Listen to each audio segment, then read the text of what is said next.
Si tu cherches encore le meilleur cardio pour perdre du poids, reste sur cette vidéo, ça va t'intéresser. En réalité, il n'y a aucun cardio meilleur qu'un autre pour perdre du poids, c'est bien plus compliqué que ça. En fait, ce n'est pas vraiment ça dont il est question. Beaucoup pensent encore que d'aller courir ou de faire beaucoup de cardio, c'est l'une des meilleures manières de perdre du poids. Il faut savoir que le cardio brûle des calories, bien sûr, mais ne permet pas de construire de muscles. Lorsque tu t'entraînes en musculation et que tu construis de la masse musculaire, tu vas accélérer ton métabolisme, comme je l'ai déjà expliqué précédemment, et donc brûler plus de calories au repos. En fait, la musculation a un effet un peu post-combustion. Donc, même une fois ton entraînement musculation terminé, tu continues de brûler plus de calories. Ce qui n'est pas le cas pour la course à pied ou le cardio, par exemple. Donc, évidemment, à long terme, faire de la musculation ne t'apportera que des bénéfices. Ce que je vais te conseiller dans ces cas-là, c'est de faire une combinaison entre le cardio et la musculation, mais éviter de tout miser sur le cardio. Pourquoi une combinaison des deux? Tout simplement parce que le cardio reste intéressant en termes de santé. Donc, en combinant les deux, on stimule à la fois le cœur et le métabolisme sur le long terme. Évidemment, je précise que sans une nutrition bien calibrée à côté, tu vas avoir du mal à voir tes résultats. En plus de ça, la nutrition, au-delà du fait qu'elle va refléter les efforts que tu as fournis en musculation et en cardio, ou bien les deux, elle va t'aider forcément à soutenir tes performances et à les améliorer. Évidemment, je sais que beaucoup d'entre vous ont déjà vu leur poids baisser sur la balance suite à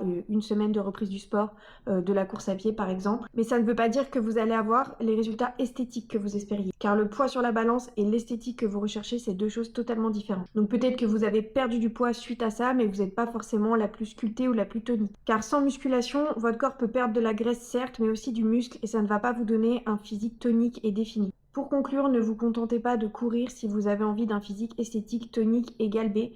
N'hésitez pas à vous rapprocher du côté musculation et surtout d'adapter votre nutrition à vos objectifs. N'hésitez pas à me contacter si vous avez des questions ou pour un suivi personnalisé. À bientôt dans un prochain réel.